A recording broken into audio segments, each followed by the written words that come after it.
Get ಮಾಡ್ತಾರೆ. So ಇನ್ನ different actually different regulatory bodies intervene ಮಾಡ್ತಾರೆ ಇನ್ನ. So if you see here Wellray ಅಂದಿದ್ನಲ್ಲ ಸ್ಟಾರ್ಟಿಂಗ್ ಅಲ್ಲಿ, Wellray is actually a company of ex employee of ಜೆನ್ಸಾಲ್.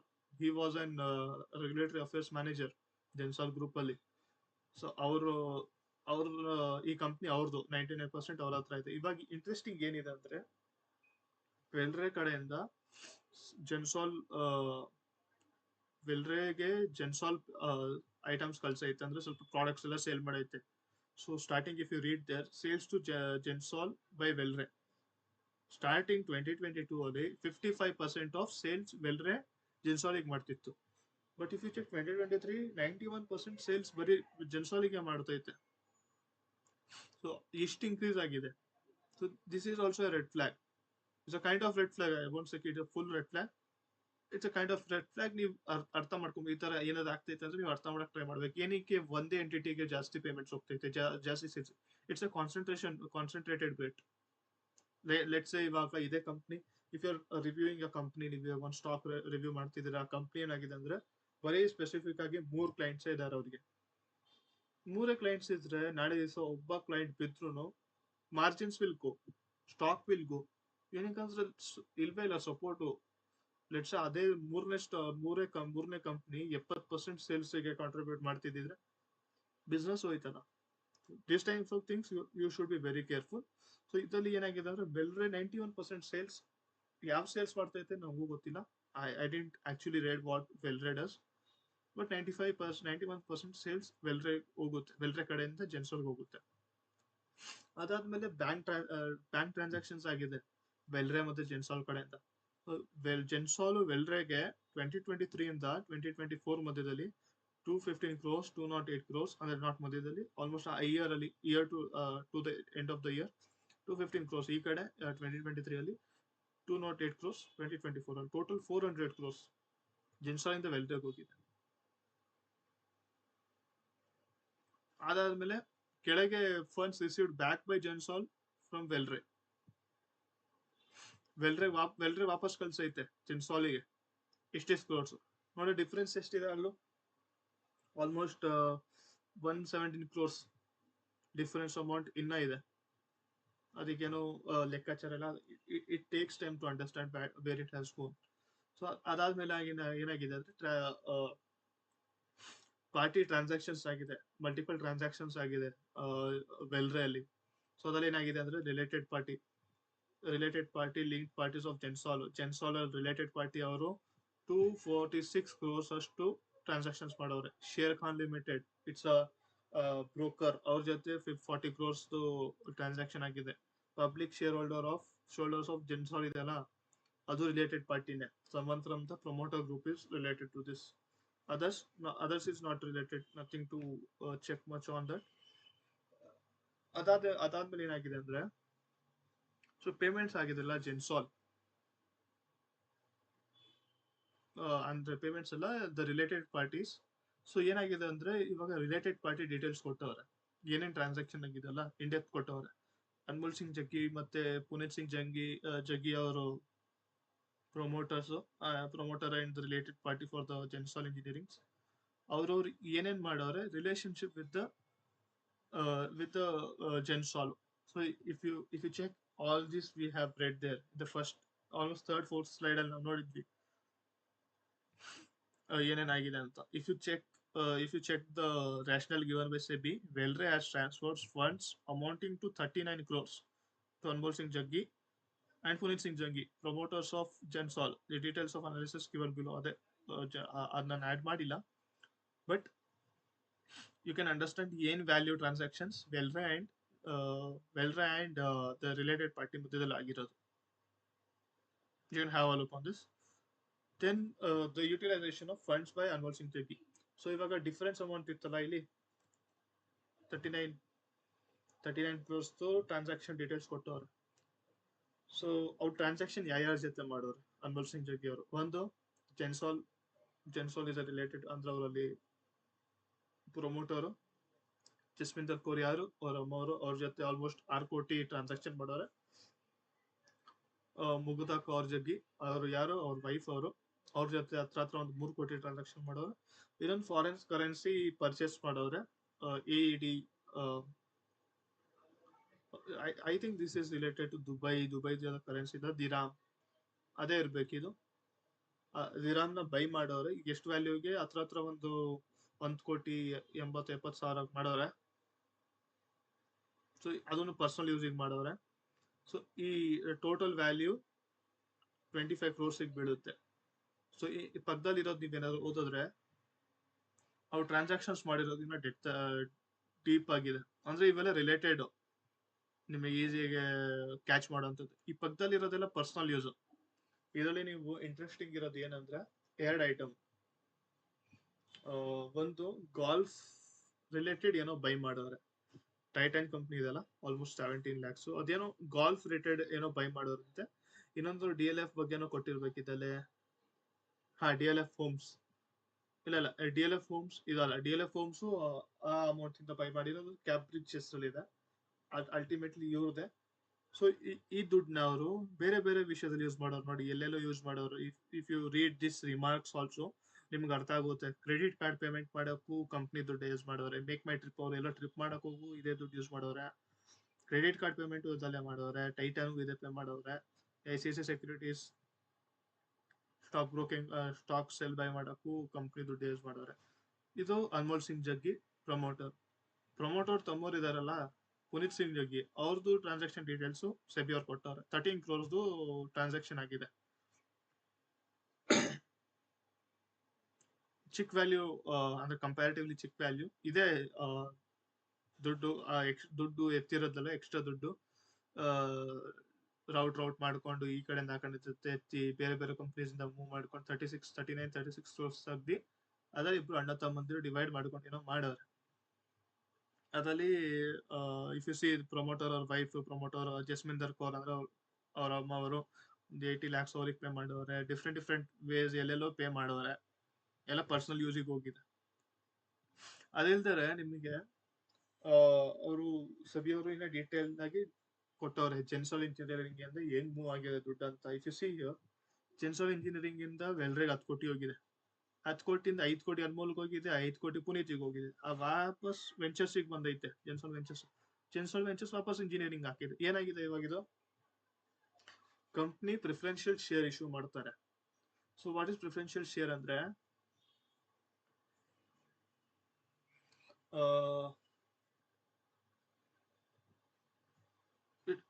ಅದು normal shares ತರನೇ ನೀವು ಬೈ ಮಾಡ್ಬೋದು. ನಾರ್ಮಲ್ ಶೇರ್ಸ್ ನ, ಪ್ರಿಫರೆನ್ಷಿಯಲ್ ಶೇರ್ಸ್ ನ ಅವ್ರು ಇಶ್ಯೂ ಮಾಡೋರೆ.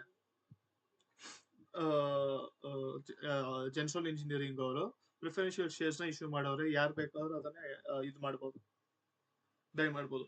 ಸೊ ಇವ್ರು ಏನ್ ಮಾಡೋರು ಅಂದ್ರೆ, ಆ ದುಡ್ಡು 5 ಕೋಟಿ ಮೇಲೆಯಿಂದ ಇದ್ದಿದ್ದ ದುಡ್ಡು ತಿರ್ಸ್ಕೊಂಡು ಅನ್ಮೋಲ್ ಸಿಂಗ್ ಜಗ್ಗಿಗೆ ಬಂತು. ಅನ್ಮೋಲ್ ಸಿಂಗ್ ಜಗ್ಗಿಯಿಂದ ಜೆನ್ಸಲ್ ವೆಂಚರ್ಸ್ ಬಂತು. ಜೆನ್ಸಲ್ ವೆಂಚರ್ಸ್ ಇಂದ ಜೆನ್ಸಲ್ ಇಂಜಿನಿಯರಿಂಗ್ ಬಂತು. 10 ಕೋಟಿ ಈ ಕಡೆ ಬಂದೈತೆ. If you see that amount in crores, promoters and groups others, ಇಷ್ಟು ಕೋಟಿ ಅವ್ರು ಹಾಕೋರೆ. So under the promoter and group category, Gensol Ventures Private Limited invested 10 crores. Gensol Ventures Private Limited entity subsidiary of Gensol Engineering ನಮ್ subsidiary ನಮ್ ಕಂಪ್ನಿಯಲ್ಲೇ ದುಡ್ಡು ಹಾಕ್ತವ್ರೆ. Upon raising the source of funds, it was noted that Anmol and Jaggi transferred this to Gensol Engineering. So ಅಂದ್ರೆ ಯಾವ ತರ ಅಂದ್ರೆ, ನನ್ನ ಕಂಪ್ನಿಯಲ್ಲೇ ನನ್ನ subsidiary ಥ್ರೂನೇ ನನ್ನ ಮೇನ್ ಕಂಪ್ನಿಯಲ್ಲೇ ದುಡ್ಡನ್ನ ಇನ್ವೆಸ್ಟ್ ಮಾಡೋ ತರ ಮಾಡ್ಯವ್ರೆ. So it's a kind of investment, subsidiary investment. ಅದಾದ್ಮೇಲೆ ಏನಾಗಿದೆ ಅಂದ್ರೆ, ವೆಲ್ರೆ ಕಂಪ್ನಿ ಇದೆಲ್ಲ, ವೆಲ್ರೆ ಕಂಪ್ನಿ ಏನ್ ಮಾಡಿತ್ತು ಅಂದ್ರೆ ಮಲ್ಟಿಪಲ್ ಟೈಮ್ಸ್ ಟ್ರೇಡ್ ಮಾಡೈತೆ ಜೆನ್ಸಲ್ ಇಂಜಿನಿಯರಿಂಗ್ ಅಲ್ಲಿ. So as per the SEBI analysis ಮತ್ತೆ different news articles, stock manipulation ಆಗಿದೆ ಅಂತಾರೆ. ಬೈಯಿಂಗ್ ಸೆಲ್ಲಿಂಗ್ ಮಾಡಿದ್ರೆ, ಇವಾಗ ಜಾಸ್ತಿ ಬೈಯಿಂಗ್ ಸೆಲ್ಲಿಂಗ್ ಆದ್ರೆ ಟ್ರಿಗರ್ಸ್ ಇರುತ್ತೆ. ಇವಾಗ ಯೂಶಲಿ ಟೆಕ್ನಿಕಲ್ ಅನಾಲಿಸಿಸ್ ಅಲ್ಲಿ ನಾವು ಟ್ರಿಗರ್ಸ್ ಯೂಸ್ ಮಾಡ್ತೀವಿ. ಸಡನ್ ಆಗಿ ಬೈಯಿಂಗ್ ಸೆಲ್ಲಿಂಗ್ ಆಗ್ತಿದ್ರೆ ಅದು ಟ್ರೆಂಡಿಗೆ ಹೋಗ್ಬಿಡುತ್ತೆ. ಸ್ಟಾಕ್ ಇಂಟ್ರೆಸ್ಟ್ ಇನ್ಕ್ರೀಸ್ ಆಗುತ್ತೆ, ಪೀಪಲ್ದು, ಜನರದು ವ್ಯಾಲ್ಯೂಸ್ ಇನ್ಕ್ರೀಸ್ ಆಗ್ತೈತೆ, ಮತ್ತೆ ವಾಲ್ಯೂಮ್ ಇನ್ಕ್ರೀಸ್ ಆಗ್ತೈತೆ. ಜಾಸ್ತಿ ಜನ ಇನ್ವೆಸ್ಟ್ ಮಾಡ್ತಾರೆ. ಏನೋ ಆಗ್ತಿದೆ ಸ್ಟಾಕ್ ಅಲ್ಲಿ, ಏನೋ ಪಾಸಿಟಿವ್ ನ್ಯೂಸ್ ಇರ್ಬೇಕು ಅನ್ಬಿಟ್ಟು ಜನರು ಆಮೇಲೆ ಇನ್ವೆಸ್ಟ್ ಮಾಡಕ್ ಸ್ಟಾರ್ಟ್ ಆಗ್ಬಿಡ್ತಾರೆ.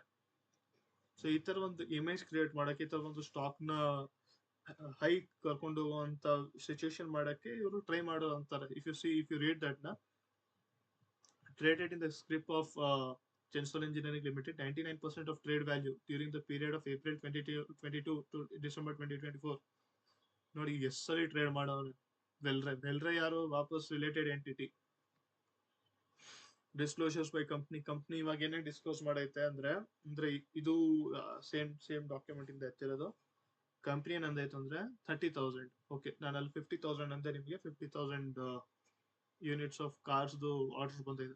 30,000 ಬಂದೈತಂತೆ as per company 30,000. But actually ಅದು ಆರ್ಡರ್ಸ್ ಅಲ್ಲ, ಅದು MOU ಸೈನ್ ಆಗಿರೋದು. And kind of nature of expression ಅಂದ್ರೆ ಸುಮ್ಮನೆ ವಿಲ್ಲಿಂಗ್ನೆಸ್. ಎಂಕ್ವೈರಿ ಮಾಡಿದೀವಿ, ಹೋಗಿ ಹೆಸರು ಬರ್ಸ್ತೀವಲ್ಲ, ಎಲ್ಲೋ ಕಾರ್ ನೋಡಕ್ ಹೋದ್ವಿ, ಬೈಕ್ ನೋಡಕ್ ಹೋದ್ವಿ, ಹೆಸರು ತಗೊಂತಾರೆ, ನಂಬರ್ ತಗೊಂತಾರೆ, ಯಾವಾಗ ಬರ್ತೀರಾ ಹಿಂಗೆಲ್ಲ ಕೇಳ್ತಾರ. ಆತರ ಬುಕಿಂಗ್ಸ್ ನ ಅವರು ಆಕ್ಚುಯಲ್ ಬುಕಿಂಗ್ಸ್ ತರ ತೋರ್ಸೋರಂತೆ. ಅದು ಆಕ್ಚುಯಲ್ ಬುಕಿಂಗ್ಸ್ ಅಲ್ಲ. ಅದಿಲ್ದರೆ ಏನಾಗಿದೆ ಅಂದ್ರೆ NSE ಕಡೆಯಿಂದ, NSE ಸ್ಟಾಕ್ ಎಕ್ಸ್ಚೇಂಜ್ ಇದಲ್ಲ, ಅವರು ವಿಸಿಟ್ ಮಾಡೋರು ಜಿನ್ಸಾಲ್ ಅವ್ರದ್ದು ಮ್ಯಾನುಫ್ಯಾಕ್ಚರಿಂಗ್ ಯೂನಿಟ್. ಅವ್ರ ಮೇಲೆ ಅಂತವ್ರಲ್ಲ ಆರ್ಡರ್ ಸಿಕ್ಕ 30,000 ಯೂನಿಟ್ಸ್ ಎಲೆಕ್ಟ್ರಿಕ್ ವೆಹಿಕಲ್ಸ್. ಅದು ಮ್ಯಾನುಫ್ಯಾಕ್ಚರ್ ಆಗ್ತಾ ಇದೆ ಇಲ್ವಾ ಅಂತ ಚೆಕ್ ಮಾಡಕ್ ಹೋಗೋರು. ಅಲ್ಲಿ ಹೋದ್ಮೇಲೆ ನೋಡಿದ್ರೆ ವರ್ಕರ್ಸ್ ಬರೀ 3 ಜನ ಇದ್ದಾರೆ. ಅವ್ರ ಪ್ರಕಾರ ದೊಡ್ಡ ಫ್ಯಾಕ್ಟ್ರಿ ಇದೆ, ಎಲ್ಲ ಇದೆ, ಬಟ್ ವರ್ಕರ್ಸ್ 3 ಜನ. ಖಾಲಿ ಹೊಡಿತೈತೆ, ಏನು ಮ್ಯಾನುಫ್ಯಾಕ್ಚರಿಂಗ್ ನಡೀತಿಲ್ಲ. ಹೋಗ್ಲಿ, ಆ ಟೈಮಿಗೆ ಖಾಲಿ ಇದೆ ಅಂತ ಏನಾದ್ರು ಅನ್ಸ್ತಿದೆ, ಆಮೇಲೆ ಏನೋ ನಡೀತಿರ್ಬೋದು, ಇವಾಗ ಖಾಲಿ ಇದೆ ಅನ್ಕೊಂಡು ನೋಡಿದ್ರೆ ಎಲೆಕ್ಟ್ರಿಸಿಟಿ ಬಿಲ್ ತೆಗ್ದವ್ರೆ ವರ್ಷದ್ದು.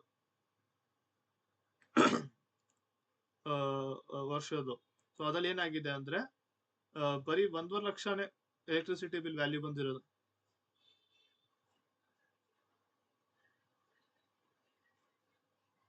ಆಕ್ಚುಲಿ 1 ವರ್ಷದಲ್ಲ, ಅದು ಮ್ಯಾಕ್ಸಿಮಮ್ ಇದೇ ಹೈಯೆಸ್ಟ್ ವ್ಯಾಲ್ಯೂ ಬಿಲ್ ಬರುತ್ತಲ್ಲ. ಇವಾಗ ಈ ತಿಂಗಳು 10,000 ಬಂತು, ನೆಕ್ಸ್ಟ್ ತಿಂಗಳು 70,000 ಬಂತು, ಆ ತರ ಫ್ಲಕ್ಚುಯೇಟ್ ಆಗ್ತಿರುತ್ತಲ್ಲ. ಹೈಯೆಸ್ಟ್ ಬಂದಿರೋದು 1.5 ಲಕ್ಷ ಅಷ್ಟೇ ಅವ್ರಿಗೆ ಲೈಟ್ ಬಿಲ್. ಸೊ ಅವ್ರೇನಾದ್ರು ದೊಡ್ಡ ಪ್ಲಾಂಟ್ ಓಡಿಸ್ತಿದ್ರೆ ಎಲೆಕ್ಟ್ರಿಸಿಟಿ ಜಾಸ್ತಿ ಕನ್ಸ್ಯೂಮ್ ಆಗ್ತಿರುತ್ತೆ, ಬಟ್ ಅಷ್ಟೊಂದು ಕನ್ಸ್ಯೂಮ್ ಆಗಿಲ್ಲ. ಸೊ ಅದು ಒಂದು ಸಸ್ಪಿಷಿಯಸ್ ಇರೋದ್ರಿಂದ NSE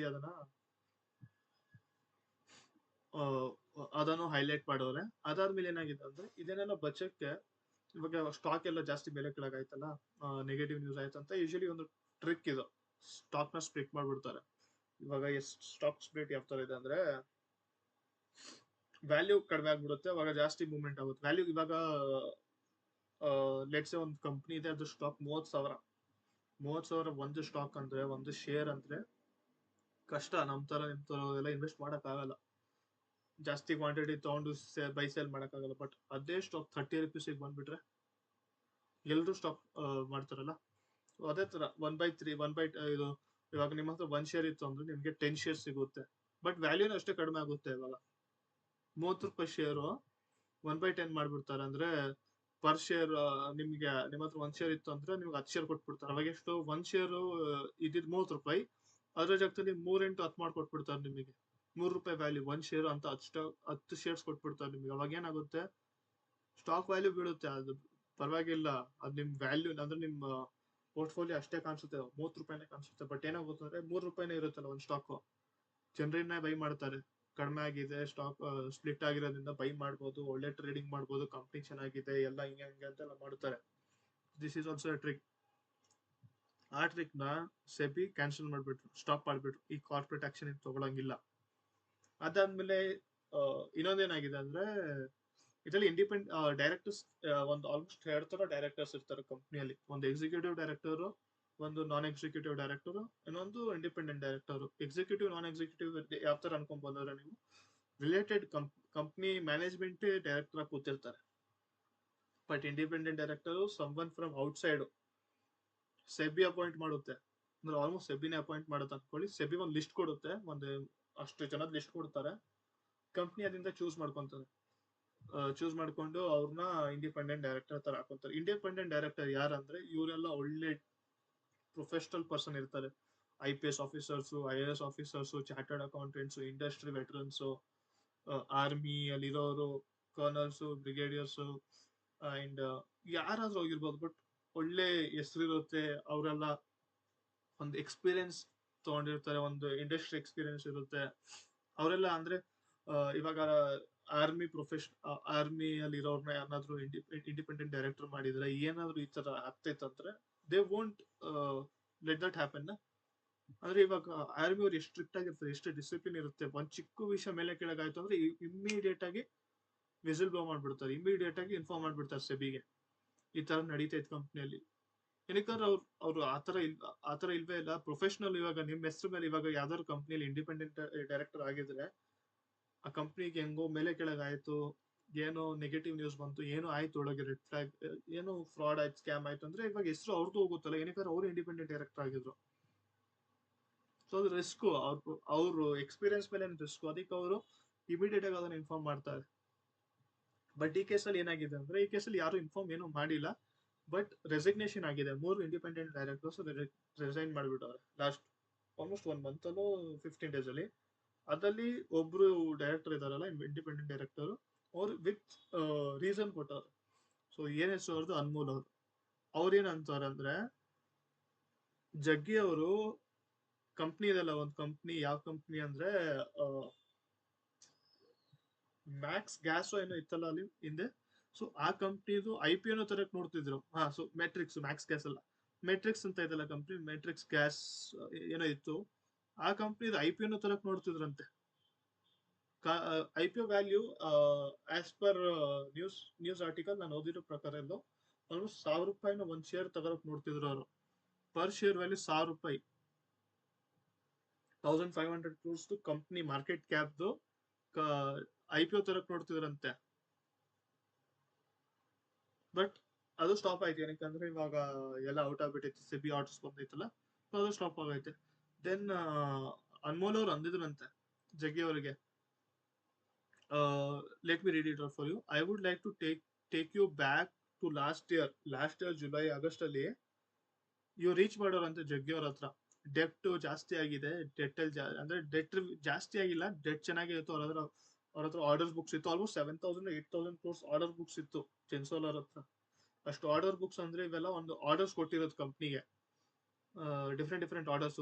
ಗುಜರಾತ್ ಗೌರ್ಮೆಂಟ್ ಇಂದಾನು ಆರ್ಡರ್ ಸಿಕ್ಕೈತೆ, ಡಿಫ್ರೆಂಟ್ ಗೌರ್ಮೆಂಟ್ ಆರ್ಡರ್ಸ್ ಬಂದೈತೆ. ಈ ತರ ಒಂಥರ ಲೆಟರ್ ಎಲ್ಲ ಇರುತ್ತೆ, ಬರ್ದಿರ್ತಾರೆ, ನಾವ್ ಇಷ್ಟು ಆರ್ಡರ್ ಕೊಡ್ತಿದೀವಿ ಕಂಪ್ನಿಗೆ, ಈ ಡೇಟ್ ಅಲ್ಲಿ ನಮಗೆ ಕೊಡ್ತಾರೆ, ಈ ಟೈಮ್ ಲೈನ್ಸ್ ಅಲ್ಲಿ ಪೇಮೆಂಟ್ಸ್ ಮಾಡ್ತೀವಿ ಅಂತ. ಆತರ 8,000 ಕೋಟಿ ಆರ್ಡರ್ ಬುಕ್ ಇತ್ತು ಜೆನ್ಸಾಲ್ ಹತ್ರ.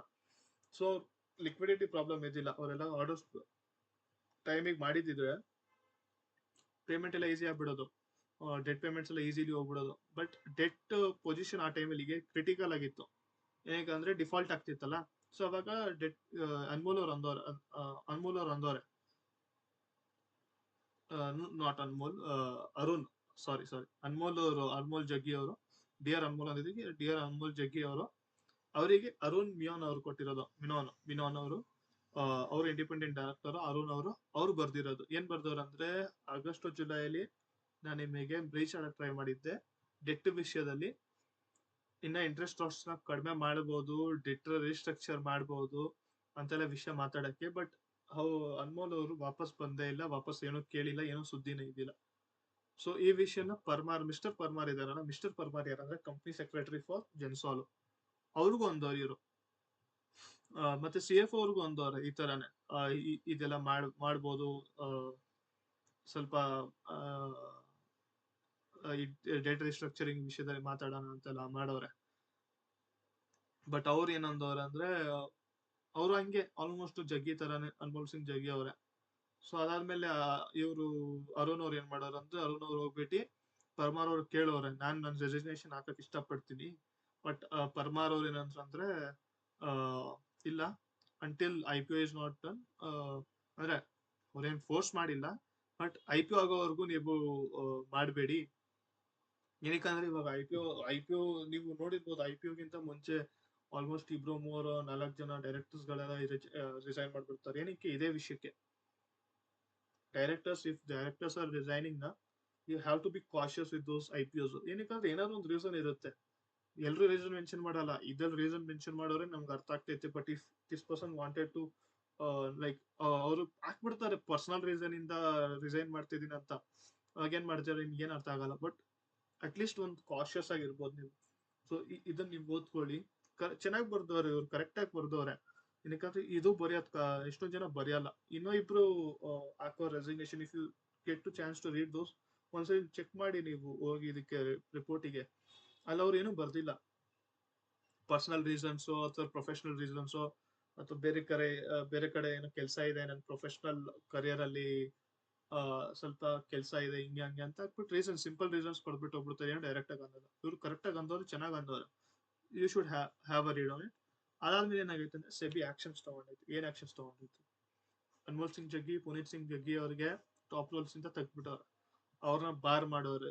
ಅವ್ರು ಟ್ರೇಡಿಂಗ್ ಮಾಡಕ್ಕಾಗಲ್ಲ, ಬೈ ಸೆಲ್ ಹೋಲ್ಡ್ ಏನು ಮಾಡಕ್ಕಾಗಲ್ಲ. ಅದಾದ್ಮೇಲೆ ಫಾರೆನ್ಸಿಕ್ ಆಡಿಟ್ ಮಾಡಕ್ ಅಂದ್ಬಿಟ್ಟು ಫಾರೆನ್ಸಿಕ್ ಆಡಿಟರ್ನ ಅಪಾಯಿಂಟ್ ಮಾಡ್ತವ್ರೆ. ವಿತಿನ್ 6 months ಅವ್ರು ರಿಪೋರ್ಟ್ ಕೊಡ್ಬೇಕು forensic auditor. Credit rating agency ಅದು ಕಾಮನ್ ಆಯ್ತು, ಅದಲ್ಲೇ ಮುಂಚೆನೇ ಆಯ್ತು. ಜೆನ್ಸಾಲ್ ಸ್ಟಾಕ್ ಇವಾಗ ಅದೇ ಜೆನ್ಸಾಲ್ ಇಂಜಿನಿಯರಿಂಗ್ ಸ್ಟಾಕ್ ನ ಇವಾಗ ಬೈ ಸೆಲ್ಲಿಂಗ್ ಮಾಡೋದು ಹೆವಿ ಕಷ್ಟ. ಏನಕ್ಕಂದ್ರೆ ಫುಲ್ ಇನ್ಕ್ರೀಸ್ಡ್ ಸರ್ವೆಲೆನ್ಸ್ ಇರುತ್ತೆ ಅದ್ಮೇಲೆ. ಜೆನ್ಸಾಲ್ ಅವ್ರ ಅಂತವ್ರು ಇಂಟರ್ನಲ್ ರಿವ್ಯೂ ಮಾಡ್ತಾರಂತ, ಅದ್ರ ಬಗ್ಗೆ ನಮಗೇನು ಅಂತ ಐಡಿಯಾ ಇಲ್ಲ. But we should wait for forensic audit to be concluded. ಅರ್ಥ ಮಾಡ್ಬೋದು ಅವಾಗ ಏನಾಗಿದೆ. ಇನ್ನೊಂದು ಅಪ್ಡೇಟ್ಸ್ ಬರುತ್ತೆ ಸಿಬಿ ಕಡೆಯಿಂದಾನೆ, ಏನೇನ್ ಮಾಡ್ಬೋದು. ಅದಾದ್ಮೇಲೆ ಗುಜರಾತ್, ನಿಮ್ಗೆ ಅಂದಲ್ಲ, ಗುಜರಾತ್ ಕಡೆಯಿಂದ ಸ್ಟೇಟ್ ಗೌರ್ಮೆಂಟ್ ಕಡೆಯಿಂದನೂ ಸ್ವಲ್ಪ ಆರ್ಡರ್ಸ್ ಇತ್ತು. ಎಷ್ಟು? 3,000 ಕೋಟಿ ಆರ್ಡರ್ಸ್, ವ್ಯಾಲ್ಯೂ ಆರ್ಡರ್. ಅದು ಸ್ಕ್ಯಾನರಿಗೆ ಬಂದ್ಬಿಟ್ಟೈತೆ. They will also take legal actions. They will also sort for it. And ಅದ್ರ ಮೇಲೇನು ಅಪ್ಡೇಟ್ಸ್ ಕೊಡ್ತಾರೆ ನಿಮಗೆ, ನ್ಯೂಸ್ ಆರ್ಟಿಕಲ್ಸ್ ಅಲ್ಲೆಲ್ಲ ಕಾಣಿಸ್ತಾ ಇರುತ್ತೆ. So other than that, that's it. As per the analysis, as per the report I have done. Other than that, we can have a look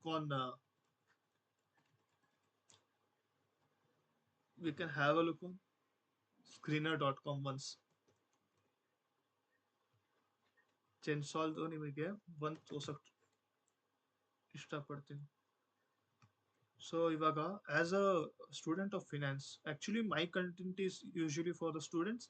I don't teach investing. I am not an investing guy. I don't read. I don't even teach trading and all. I'm purely into education. So I forgot to give disclaimer. ನಾನು SEBI registered analyst ಅಲ್ಲ. I don't provide any investment tips. I don't have any group, Telegram, nothing. I just put my personal views, my opinions to be specific ಅಷ್ಟೇ.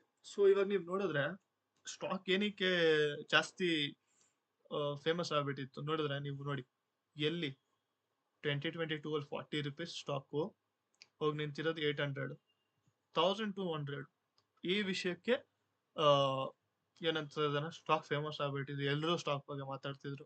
But when this type of things happens ನ, corporate governance, ಏನಾದ್ರೂ ಒಂದು company margins ಕಡಿಮೆ ಆಯ್ತು, corporate governance top most. ನೀವು corporate governance ಯಾವತ್ತೂ miss ಮಾಡಬಾರ್ದು. You should be very cautious, very very very much cautious. ಇವಾಗ ನೋಡಿ, ಈ ತರ ವಿಷಯ ಆಗಿದ್ರಿಂದ ನೋಡಿ, ಫೆಬ್ ಅಲ್ಲಿ ಆಲ್ಮೋಸ್ಟ್ ಯಾವಾಗಿಂದ ಬಿಲಕ್ ಸ್ಟಾರ್ಟ್ ಮಾಡಿರೋದು, ನವೆಂಬರ್ 2024 ಇಂದ ಬೀಳ್ತಾ ಬೀಳ್ತಾ ಬೀಳ್ತಾ ಬೀಳ್ತಾ ಏನು 117 ಹೋಗೈತೆ, 116 ಹೋಗುತ್ತೆ, ಇನ್ನ ಬಿದ್ದೋಗುತ್ತೆ. ನೋಡಿ ವಾಲ್ಯೂಮ್ಸ್ ನೋಡಿ ಎಷ್ಟು ಬಿದ್ದೈತೆ. 400 crores ಮಾರ್ಕೆಟ್ ಕ್ಯಾಪ್. ಯಾವ ಪ್ರೈಸಿಗೆ? 1,117 rupeesಗೆ. ಇದೇ 1,200 ಇತ್ತು ಅಂದ್ರೆ ಎಷ್ಟಾಗಿರ್ಬೋದು ಇದು? 1,200, ಆಲ್ಮೋಸ್ಟ್ 10x. ಇದೆ ಅನ್ಕೊಳ್ಳಿ, 4,000 ಕೋಟಿ ಮಾರ್ಕೆಟ್ ಕ್ಯಾಪ್. ಬರೀ ಒಂದ್ 6 ತಿಂಗಳಲ್ಲಿ, 4 ತಿಂಗಳಲ್ಲಿ 400 ಕೋಟಿಗೆ ಬಂದೈತೆ. ಅರ್ಥ ಮಾಡ್ಕೊಳ್ಳಿ ಎಷ್ಟು ಡೌನ್ ಆಗಿದೆ ಸ್ಟಾಕ್. ಸೊ ಈ ತರ ಸ್ಟಾಕ್ಸ್ ಅಲ್ಲಿ ಇನ್ವೆಸ್ಟ್ ಮಾಡಕ್ಕೆ, ಅಂದ್ರೆ invest if you are student ನ, ನೀವು ಇನ್ವೆಸ್ಟಿಂಗ್ ನೀವು ಮಾಡಬೇಡ್ದು. ಒಂದು ಇನ್ನೊಂದು, ಇನ್ವೆಸ್ಟಿಂಗ್ ಮಾಡಿದ್ರು ಟು ಬಿ ಪರ್ಫೆಕ್ಟ್, ಇನ್ವೆಸ್ಟಿಂಗ್ ಮಾಡಿದ್ರು ಮ್ಯೂಚುವಲ್ ಫಂಡ್ಸ್ ಥ್ರೂ ಮಾಡಬೇಕು ನೀವು. ಏನಕ್ಕೆ? ನಿಮ್ಮ ಹತ್ರ ಇವಾಗ ಕ್ಯಾಶ್ ಫ್ಲೋ ಇರಲ್ಲ. ನೀವು ನಿಮ್ ಪೇರೆಂಟ್ಸ್ ದುಡ್ಡನ್ನ ತಗೊಂಡೆಲ್ಲ ಮಾಡ್ತೀರಾ ಅಂದ್ರೆ ಅಂತ ರಿಸ್ಕ್ ತಗೊಂಬೇಡಿ. ಅಷ್ಟೆಲ್ಲ ರಿಸ್ಕ್ ಎಲ್ಲ ತಗೊಳ್ಬೇಡಿ. ಐ ವುಡ್ ಸಜೆಸ್ಟ್ ನೀವೇನ್ ಮಾಡಿ ಅಂದ್ರೆ, first to be perfect with the stock market, NISM ಕಡೆಯಿಂದ RA ಪೇಪರ್ ಬರುತ್ತೆ, ರಿಸರ್ಚ್ ಅನಲಿಸ್ಟ್ ಪೇಪರ್. ಅದನ್ನ ಅಟೆಂಪ್ಟ್ ಮಾಡಿ, ನಿಮ್ಗೆ ಅರ್ಥ ಆಗುತ್ತೆ ಸ್ಟಾಕ್ ಮಾರ್ಕೆಟ್ ಹೆಂಗ್ ವರ್ಕ್ ಆಗುತ್ತೆ, ಶೇರ್ ಮಾರ್ಕೆಟ್ಸ್, ಕ್ಯಾಪಿಟಲ್ ಮಾರ್ಕೆಟ್ಸ್ ಹೆಂಗ್ ವರ್ಕ್ ಆಗುತ್ತೆ. ಅದನ್ನ ಮಾಡಿ. ಯೂಟ್ಯೂಬ್ ಅಲ್ಲಿ ಬೇಜಾನ್ ವಿಡಿಯೋಸ್ ಇದೆ ನಿಮಗೆ, ಡಿಫ್ರೆಂಟ್ ಕಂಪ್ನೀಸ್ ಹೆಂಗ್ ಅನಲೈಸ್ ಮಾಡ್ಬೇಕಂತೆಲ್ಲ ಇದೆ. ಅನಲೈಸ್ ಮಾಡಿ, ಓದಿ ಕಂಪ್ನೀಸ್ ಬಗ್ಗೆ, ಓದಿ ಕಾನ್ ಕಾಲ್ಸ್, ಇನ್ವೆಸ್ಟ್ ಮಾಡಬೇಡಿ. ಪುಟ್ 1-2 years ಆನ್ ಇಟ್. ಕರೆಕ್ಟಾಗಿ ಚೆನ್ನಾಗಿ ಓದಿ ಕಂಪ್ನೀಸ್ ಬಗ್ಗೆ. ಅದಾದ್ಮೇಲೆ ನೀವು ಬೇಕಂದ್ರೆ ನಿಮ್ ಕನ್ಕ್ಲೂಷನ್ಸ್ ಮೇಲೆ, ನಿಮ್ ಕನ್ವಿಕ್ಷನ್ ಮೇಲೆ ನೀವು ಇನ್ವೆಸ್ಟ್ ಮಾಡಿ. ಬಟ್ ಟ್ರೇಡಿಂಗ್ ಅಂತೂ ಇನ್ನ ಇನ್ವೆಸ್ಟಿಂಗ್ ಒಂದ್ ಪಕ್ಷ ಹೆಂಗೋ ಮಾಡ್ಬಿಡ್ತೀರಾ, ಕಂಪ್ನಿ ಬಗ್ಗೆ ಓದಿ. ಬಟ್ ಟ್ರೇಡಿಂಗ್ ಕಡೆ ಹೋಗ್ಬೇಡಿ. ಟ್ರೇಡಿಂಗ್ ಅಂದ್ರೆ ಆಪ್ಷನ್ಸ್ ಅಂಡ್ ಫ್ಯೂಚರ್ಸ್ ಕಡೆ ಹೋಗ್ಬೇಡಿ. ಅದ್ರ ನಮ್ದಲ್ಲ. ಆಪ್ಷನ್ಸ್ ಅಂಡ್ ಫ್ಯೂಚರ್ಸ್ ಟ್ರೇಡಿಂಗ್ ಅಲ್ಲ, ಅದು hedging instruments.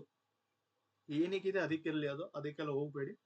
Other than that sorry other than that, if you're a college student, if you're a student who is studying PUC, studying BCom, studying BBA, or anyone, ಯಾವ್ದಾದ್ರು education qualification ಅಲ್ಲಿ ಓದ್ತಿರ್ತೀರೋ, ಯಾವ್ದಾದ್ರು course ಮಾಡ್ತಾ ಇರ್ಲಿ, finance is easy for you.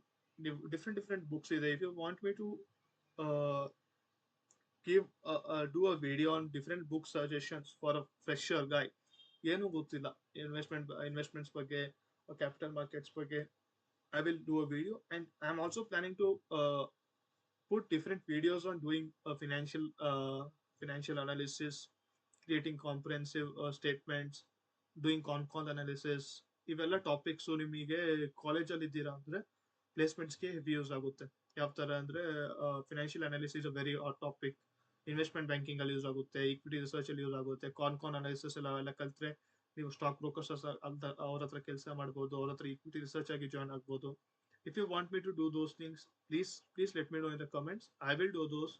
And thank you so much for watching till here. If you're watching till here, then I'm really thankful for you. Thank you so much.